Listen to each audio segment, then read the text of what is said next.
Hi, I'm Annie and welcome back to the channel. Thank you for those that have continued to watch. It's brilliant, thank you. Today's video is just a bit of a roundup of the land, the polytunnel, and I've also making some food on an open fire, some jack potatoes and stuff. An army works on its stomach, and if I'm not hungry, then I will obviously stay warm and also be able to work longer. So I hope you enjoy. Sure is a cold one this morning, not as bad as Scotland and places like that, but cold enough for me. So I've lit my fire so that I can have the kettle boiling today. Also going to cook a bit of lunch on there, and it will give me somewhere to keep warm or warm up. I know I could go and boil the kettle inside, but this time of year it's more difficult to keep the EcoFlow charged up. It's full at the moment, so I don't really want to keep using the electric on that. Also, I do have gas, but I don't really want to use my backup reserves for that either. So if I can have a little fire like that, have dinner, coffee on the go all day, and it hasn't cost nothing, then that's absolutely perfect. And of course, you're using skills that you might need in the future. I've done a lot this week. I've painted all the outside of the stables on the back. That's also been painted and been creosoted. So not a lot of interesting video work there. But we're going to work our way down, get up some of these leaves and do a bit of work down the bottom on the allotment patches today, and maybe even the polytunnel.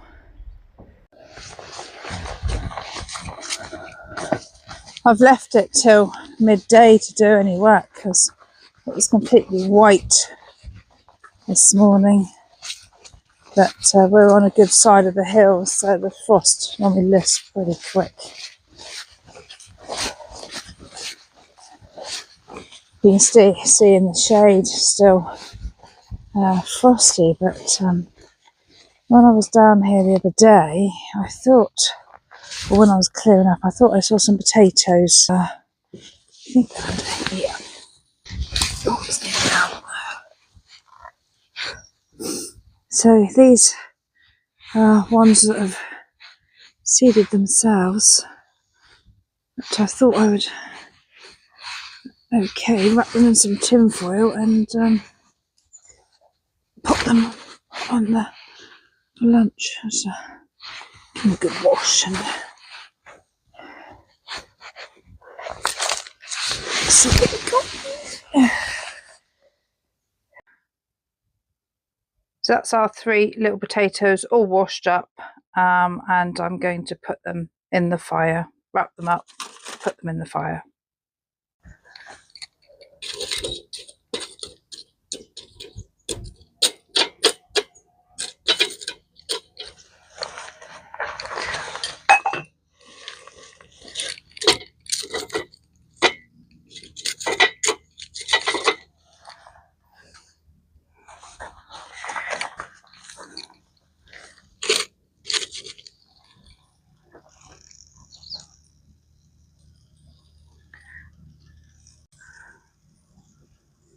So over the next hour, I should keep an eye on the fire to make sure it's going still. I should put my kettle on the top actually.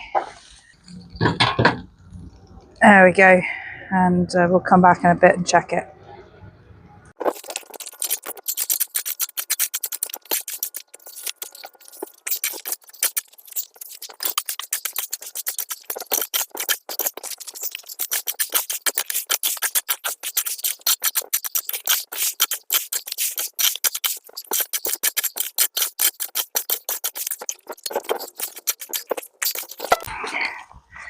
You can actually use these little sticks as kindling for the fire. Let them dry out.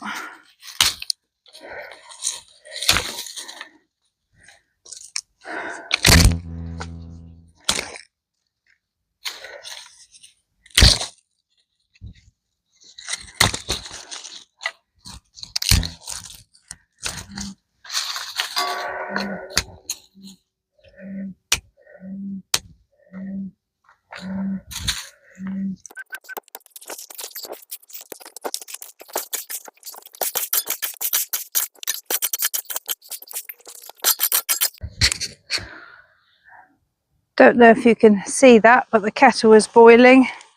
I'm not quite ready for a drink, so I'm just going to take it off for a little while.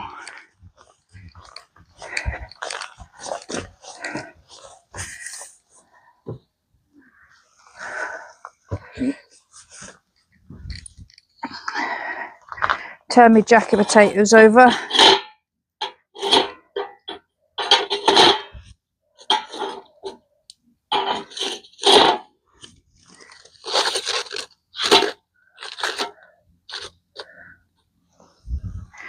Put a little bit more wood on actually while I'm here.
Popped in the polytunnel looking for the fork and found a tomato. So that's nice.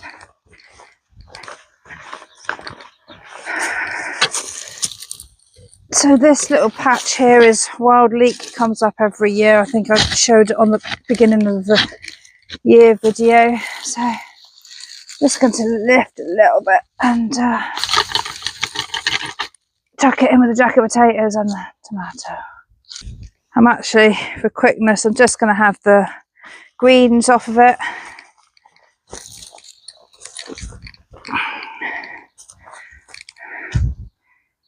And give them a wash.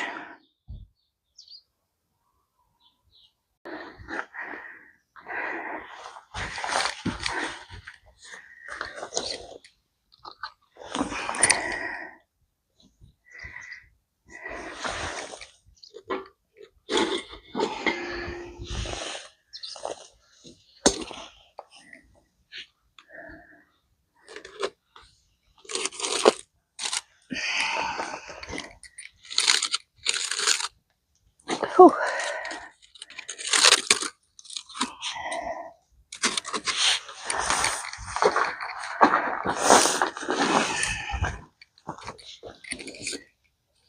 Oh, the potatoes are ready. Nice and soft. I'm just going to, like I say, cut this up.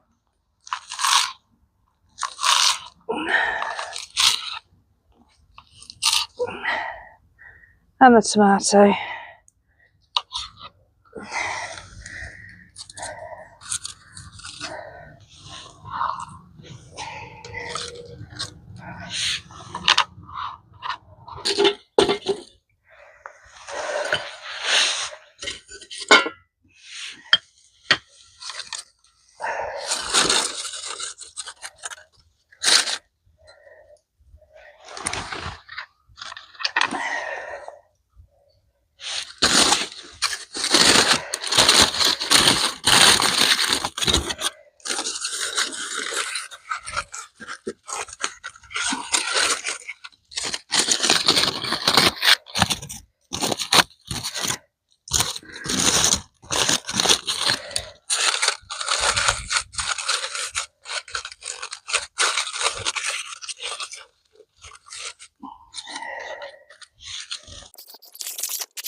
didn't realise that I didn't have the sound recording, but the potatoes are all cooked, and I'm going to take those out to let them cool off a little bit, and then I'm going to add a little bit of water into the saucepan and put it back on the stove just to let it steam a little bit before putting it all together and sprinkling with our homemade cheese powder. The recipe I will include at the end of the video.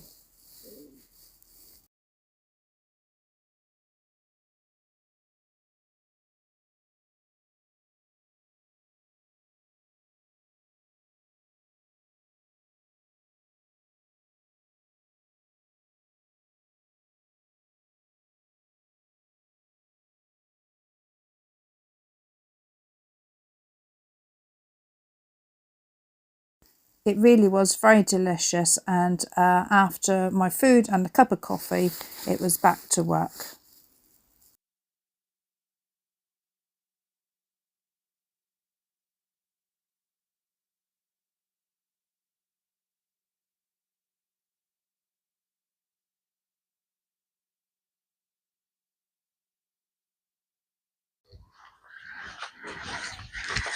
While I was walking down here earlier, I just seen the ash tree is all full of seeds.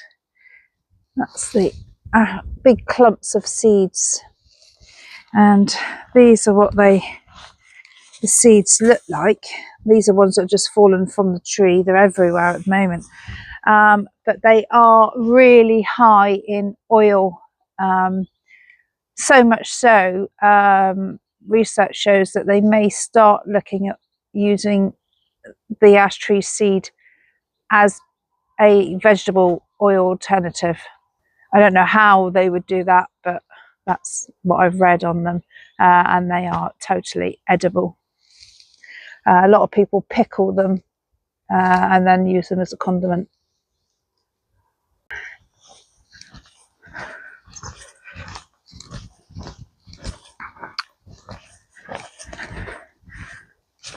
So had a bit of a sort out in here.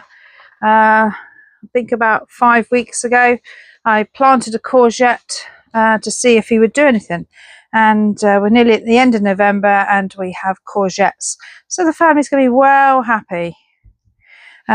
We've got the onions in here still. I've just got the runner beans down and sorted out. They need to be dried out. I could have eaten them. They didn't do anything all summer. As soon as the weather cooled down, they just bolted like mad. So I decided just to let them do their own thing and collect the beans. Obviously you could eat the beans if you wanted to, but I'm going to dry them and keep them for next year.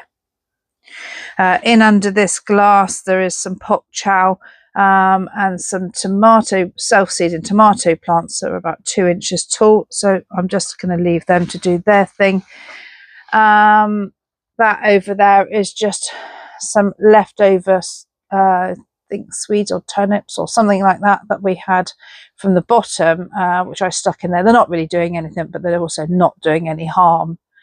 I got that glass down just a minute ago. I'm going to pull that over the courgettes because when I came in earlier, obviously they've been hit by the frost and they're all looking a bit droopy, so I thought if I cover them with that glass, we'll see if they get any bigger.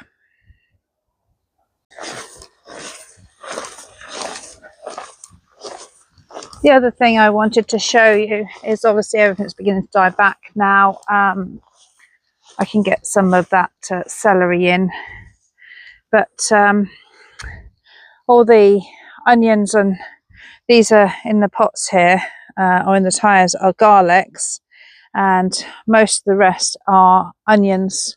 They're already up. Hopefully this they've not come up too quick, and they won't rot away with this cold weather.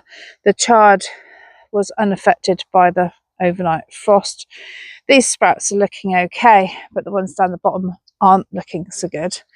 But if you can just see my broad beans, or father beans, whatever you want to call them, they're also coming up, which is nice to see. But I've just, in these 2 tyres here, I had a few onions, little onions left, so I've put them in, so it's not too late to put your onions and garlics in. You can put them in the spring, but if you can get them in before winter, that's ideal. So as the colder weather comes on, obviously the jobs get less, but we can start preparing the beds in here, ready, put all the goodness back in, ready for next year.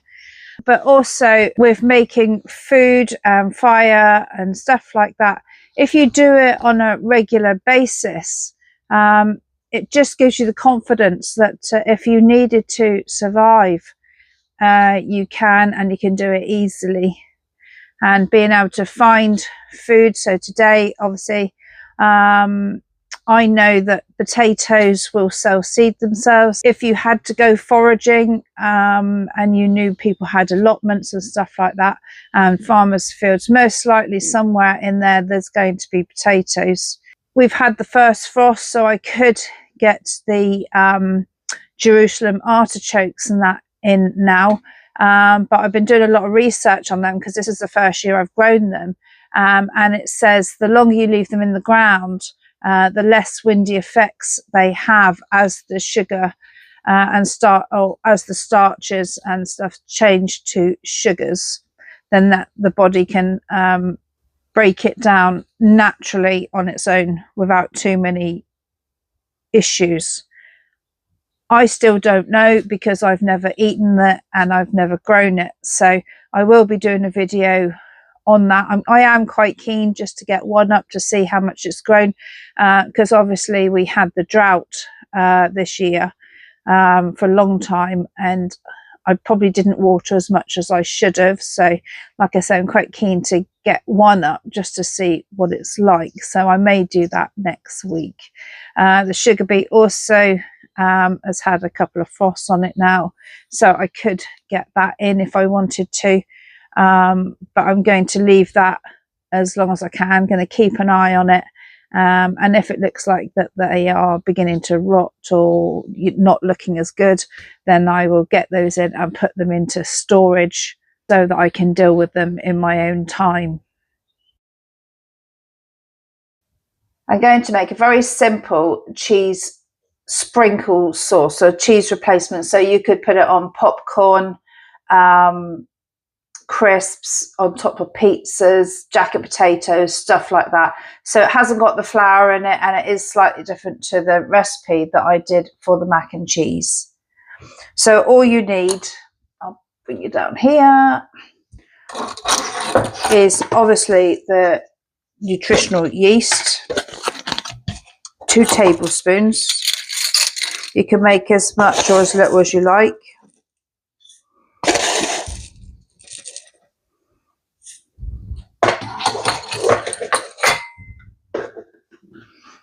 Quarter of a teaspoon of smoked paprika.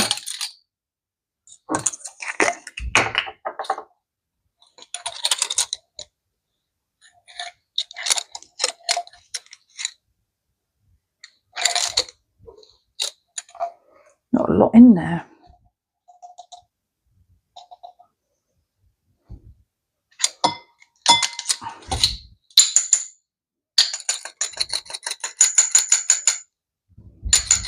I'm going to use all that up, so I'm going to double up on the recipe in total, because that's about double.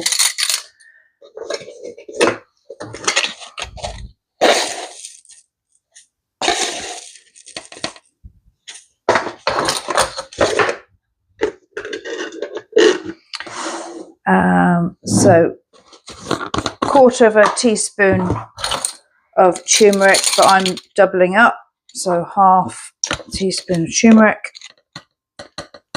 This one is optional, but it's got the added health benefits of the antibiotic side of it. Same as the garlic, you can use garlic or onion powder. This is half a teaspoon, but again doubling up.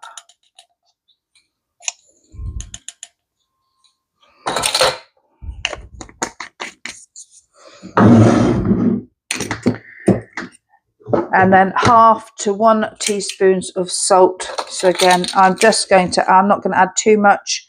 I'm going to go on the lesser side, so 1/2 teaspoon, but again, doubled up.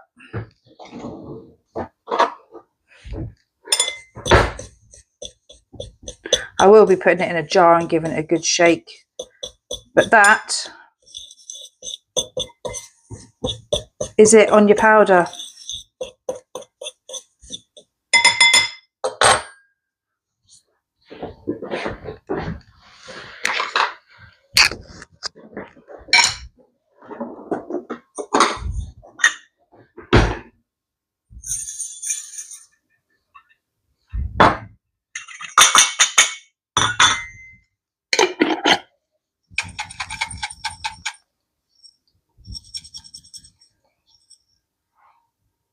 There we go.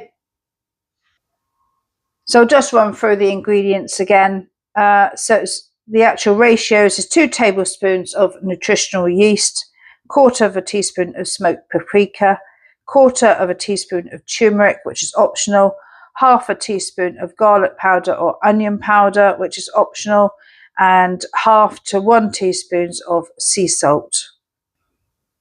Absolutely fantastic to have on the pantry shelf as a cheese replacement. You could also ground the flakes up really small if you wanted to.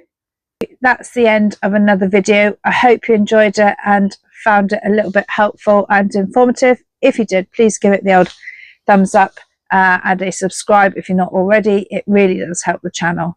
Till next time, bye.